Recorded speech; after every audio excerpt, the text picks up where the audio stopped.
Hello, I'm Captain Andrea. And I'm Commander Matthew. And welcome to Trek Back Tuesday. That's right, this is the show that explores time and space to seek out new and old Star Trek merchandise from across the galaxy. And today we have another book review. That's right, this is coming to us from our friends at Eagle Moss Hero Collector. This is the Star Trek Shipyards Starfleet Ships 2151 to 2293 book. This is written by Ben Robinson and Marcus Riley. Yep, it's part of a series of reference books that profile all the ships in the Trek universe. And this particular book basically takes us from Star Trek Enterprise through Star Trek Discovery and then Star Trek the original series, and I think basically kind of like the first few movies. Well, actually, also, you did forget one other very, very important ship. We have Zephyr Cochrane's. This takes us basically from the beginning of warp flight. Yeah, that's true, yeah. Yeah, it takes us from warp flight to Discovery. Yeah, because we shouldn't just say, it's only those franchises, because it goes through also some parts of TNG and other series that kind of did some time travel things, went back in space a little bit, went back in time. So it's a mishmash of things, but basically it's kind of ending chronologically around the time of the Excelsior. Yes. Now, this book is also it's an in-depth reference book, which includes a technical overview and operational history of each ship, which, I don't know about you, but I think that's pretty cool. I've always wanted to know how some of these ships operate, because quite frankly, the one I'm most interested in is the Phoenix, because how did Zephyr Cochrane get that thing up? Well, we kind of actually seen the movie, but I've seen the movie many times, but I still don't understand it. Yeah, and from what I've seen reading this book too, it has that technical information, but it's also pretty consumable. It's very accessible. Yeah, like the words are not like, we're not getting crazy. It's not technobabble. Yeah, it's got some, but it's not focusing on that. It's kind of a bunch of things. We're going to take a better look at that. Yeah, you're able to understand it. It's not just pretty pictures. You're able to understand some of the science behind it. So without further ado, let's go ahead and get a closer look at the Star Trek Shipyards book. And we're back, and we're going to take a look at our Shipyards book now. And we've marked off some pages you guys can see here. There's some little Post-its. Post-its from the future. Ooh. So yeah, you guys can get a better look at the cover now. Really nice cover. That's kind of how all the Shipyards look. It's all the ships lined up. I believe they're in size, scale order, but I'm not actually sure about that. Either way, it's still really pretty to look at. Yeah, so let's go ahead and just kind of flip around and take a look at this book. So yeah, it's done here sort of chronologically. It's a little weird because it's, basically starts off actually not with the Phoenix like I thought it would with Zephyr Cochrane's ship. It actually starts off with the Botany Bay. So we're going way back to pre-warp. Which makes sense, though, because Khan was a part of, he's an integral part of the story of Trek. Oh, yeah, and so just so you guys can get an idea of every single chapter, we're not going to look at every single chapter, but just because we started off things here. So each one starts off with, a nice big picture of the ship, and then we've got all this contextual text about it. We'll get some photos from episodes that it was in, which is cool. Here's Ricardo Montalbano. There's Marla McGivers. And Khan's helping her with her hair. I kind of like it. It's very modern. And then we get a big old diagram of what the ship looks like from the outside, the exterior of the ship, with all sorts of little notes and things like that. So, yeah, like I said, we're not going to go through every single one, but that's just kind of how they look. So here's something from Enterprise. Just going to kind of skip around. You guys will see. Here's one that's got a Post-it. The Phoenix. Speaking of Zephyr Cochrane.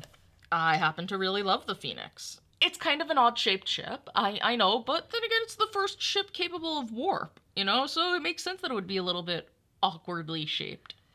There's a picture of James Cromwell and Alfre Woodard. Alfie Woodard, I think, is a phenomenal actress I don't know how she ended up in a Trek movie, I'm going to be honest. and I mean that in, the best way. It's very true. She's just such a high caliber of actress.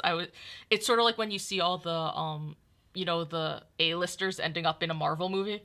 Yeah. That's kind of how it felt. Yeah, I feel like a lot of Trek fans might not even know her background. They're just like, who is this random person? But she is such a phenomenal actress. I mean, James Cromwell, we know he loves Trek. He loves Trek. He's been in several of them, so it makes sense that he was, Zephyr Cochrane. And there you go, just a nice good look at that ship. I mean, I love that they put all these in. It's not just that they put all these little notes. They put in the history of the ship. Yeah, there's little bits of that too, in fact, here. So not just history, it's also history within the Star Trek universe history, museum piece. By the 24th century, the Phoenix was on display in the Smithsonian. That's pretty cool. But also it shows things like over here on the data feed. The data feed. It talks about, who Zephyr Cochrane was. And granted, you watch the movie, you know what's going to happen, but it's a nice little thing just saying, oh, history has Zephyr Cochrane as, this amazing human. But reality, he just really wanted to retire to a tropical island where native girls ran around naked. Well, who doesn't want to retire there? But I kind of like the idea of it just being bringing everything down to reality. You know, they're grounding it, and I like that. I hope you found that island one day. So do I. Now, I actually kind of like the Intrepid. I barely remember it from Enterprise, but I really like the shape of it. Yeah, It kind of reminds me of, like, I think it's the Akira class ships that look like this a little bit. I just really like the nacelles because they amuse me. Yeah, they're pretty cool looking ships here. I mean, yeah, there's a nice better view of it. It's a really unique ship. It's like a half seashell with those nacelles like that. Yeah, I like this ship. It's just a cool looking ship. So check this out. This is the moon transport from Enterprise, and I don't really remember it too well, to be honest, because my Enterprise knowledge is a little Lacking. yeah, but whose isn't really? I lack faith in the heart. Maybe I'll have to fix that one day. I just wanted to show it to you because there's a picture of Peter Weller, because it's his episode where I guess he's running the it's like a mining ship, I think. Yeah, Orpheus Mining. So yeah, I just think it's really cool they snuck a photo of RoboCop in there. Dead or alive, we're turning this page. Oy. So here's something that's cool too. Throughout the book, you'll get a few of these. We got size charts. So this one's called The Road to Warp 5, and this is basically all of the ships pre-Enterprise that, you know, how they look all together, sized up, and you can see, you know, they've definitely changed. Look at the Phoenix. Look how tiny the Phoenix is compared to, like, the Intrepid that we just looked at.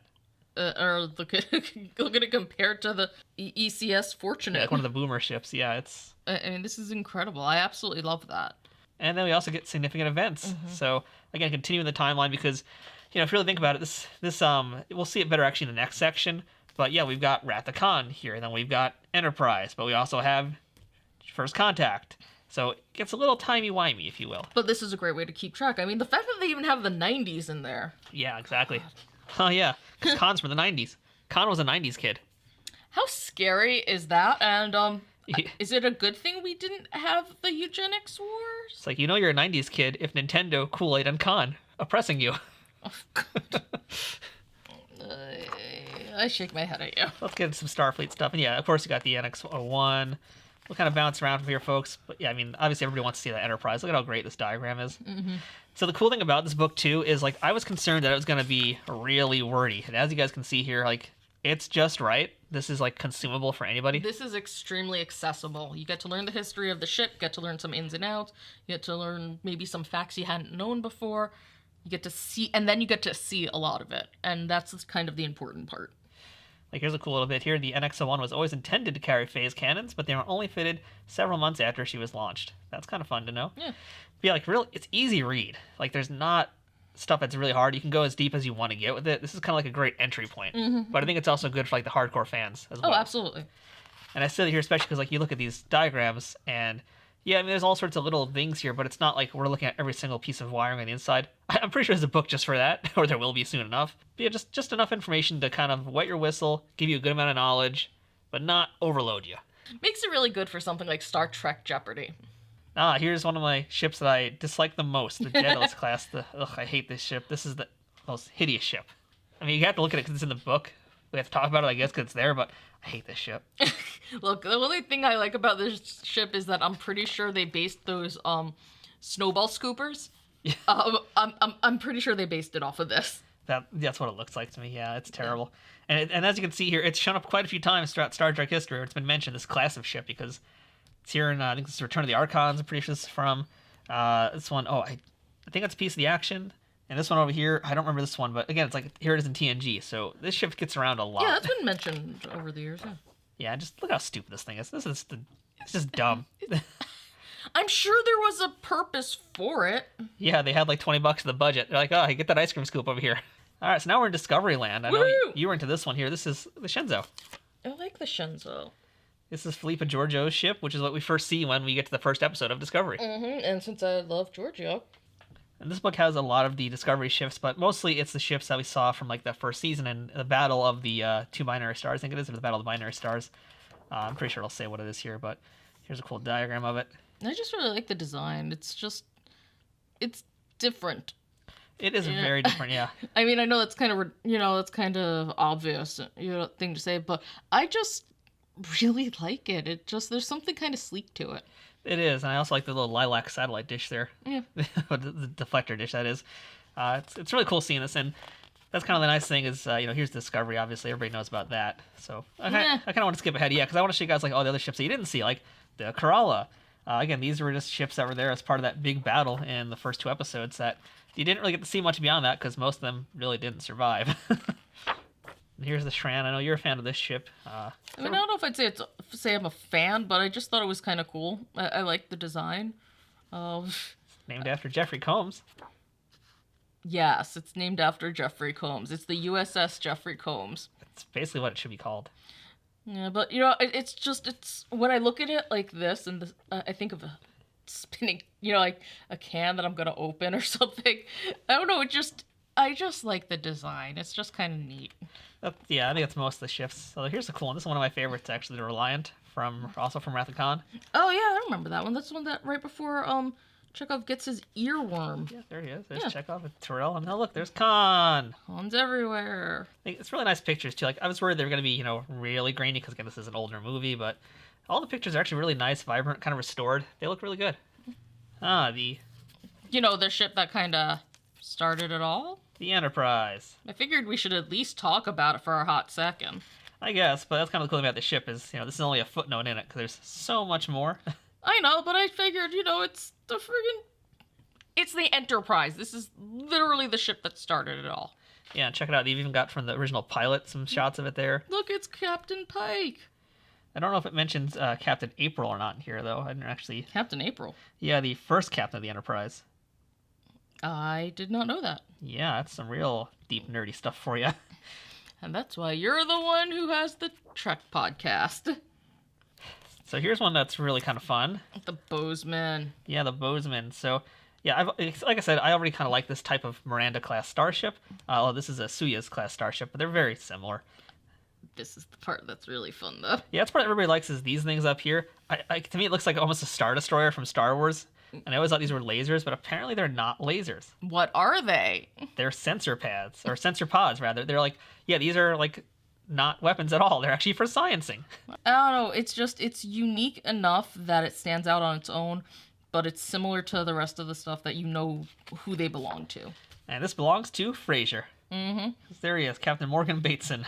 I gotta say, one of the things I really like about all of this information they give you is you're getting a history of the ship. I forgot that the Bozeman actually, stayed in the TNG time period and, contributed in other ways. They tie it in with Generations. Yeah, I forgot that they were actually involved in Generations, and they're also part of the big battle in First Contact. Mm-hmm. Totally forgot about that.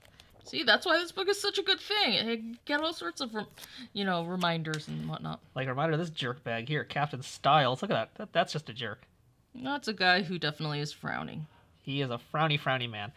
I also love the Excelsior class ships too, and there's Captain Sulu over there. And look, it's Yeoman Rand, but she's a yeoman no more. And she's wearing the awesome red outfit too. Yeah, it's such a cool looking ship. That was a really nice throwback, by the way, bringing her back. Yeah. Just want to say. It's cool seeing him again also at Tuvok and Voyager. Yeah, that's the part I really like. So you've got the OBERTH class also, which I've actually always kind of liked that ship too. It reminds me of the DAEDALUS class, except that this looks cool, unlike the DAEDALUS class. And hey, look, it's the guy from Lost. It's Locke. Yeah, this is a cool looking ship. Very 90s looking ship to me. Yes. Yeah, because we're totally the 90s now. I mean, not quite yet. Now we just get back to Enterprise A, which is an awesome ship as well. I like the Enterprise A. We did a review of that ship, in fact, way back when, from Diamond Select. Really cool ship. Like that a lot. Here's one, I don't know if you remember. Maybe I'll refresh your memory. You probably don't remember the look of this, do you? No, not really. But I bet you remember it when you turn the page and look, see whose ship it was. Oh, that's Scotty's ship. Yeah, it's when he was trapped inside the Dyson Sphere. Oh, cool. I see. That's just that I'm terrible with ships, and I know that's a ridiculous thing considering that it's Trek, but I care more about the people. I'm all about the people. So, oh dang. Okay, yeah. This is pretty cool. And yeah, now here we are with the Enterprise B from Star Trek Generations. I didn't realize it had all this teal on it. Yeah, because you really don't even see it that well, do you? It's really pretty. Yeah. It's a really lovely shade of teal. It's basically like an Excelsior-class ship. I want to show you guys this page here, because I think this person's head, I'm not sure if that's actually might be the person next to him we're not seeing, would have been John Putch. This would have been Putch's friend. And Putch, by the way, I interviewed on an episode of Trek Untold, and he told us all about filming that opening scene of Generations. He was there for Shatner, and that's it's a long story from there, folks, and by the way, I know I just shilled really hard for that episode with John Putch, but it's actually pretty damn funny. And more so because this photo is here. This photo here literally has an entire story around it. It really does. Y'all want to hear that? Yeah, you need to hear this story about this one stupid shot. I can't believe they actually put... Maybe this is how they're getting their money's worth for that shot, by putting it in this? Yeah, I hope so. I hope so. Wow. Yeah. Wait. Do you think that was the first take or the second? Oh God, obviously that's a second at least. And check out Sula's daughter. Aw, she's adorable. But yeah, it's a really cool ship, and that's actually where it stops for this volume. Mm-hmm. So it brings us to Enterprise B, and the next volume will take you from actually Enterprise C through the future, as it's called. So I really love that we have the size charts, and that we also get the timeline history. look how huge Discovery is. That's enormous. I didn't realize how big it was. Because it's got all this tail stuff. Yeah, it's really long. And some more chronological events. So yeah, also I like this part too, the class listing. This is cool because these are examples of what we've seen, but now other ships with that classification. Yeah, and I like how it helps you keep track of everything. Yeah, that part's pretty great too. So yeah, and here's just a few of the other ones. So that's actually the next volume right here will be this one, 2294 to the Future. They've also got a bunch of awesome books here about designing starships with Dan Curry, and those are really great books. Hopefully we'll get some of those too. We'll take a look at them another day, but that's our look at the Star Trek Shipyards book from Hero Collector. And if you're a ship nut, definitely something worth getting. And you know what? If you're not that into the ships, but you're into Trek, still get it. Because someone like me who doesn't know my ships very well, other than, ooh, it's pretty, this is a great way to learn more about them. And it's accessible, it's digestible, pretty pictures. And yeah, it's a really solid encyclopedia. To me, it's like one part reference book and one part coffee table book. And that's what I kind of like both. about it. Yeah, it's both. It gives you the best of both worlds to make a Star Trek reference. So that's our look at Star Trek Shipyards. If you want to order this book for yourself, go ahead and visit Hero Collector's website or check out our Amazon affiliate links in our YouTube description. We're going to have links to this book and a few others from it. So please consider using those if you want to buy this for yourself or the Trek fan in your life. So until next time, I'm Captain Andrea. I'm Commander Matthew. This has been Trek Back Tuesday, and until next time, live long and buy books.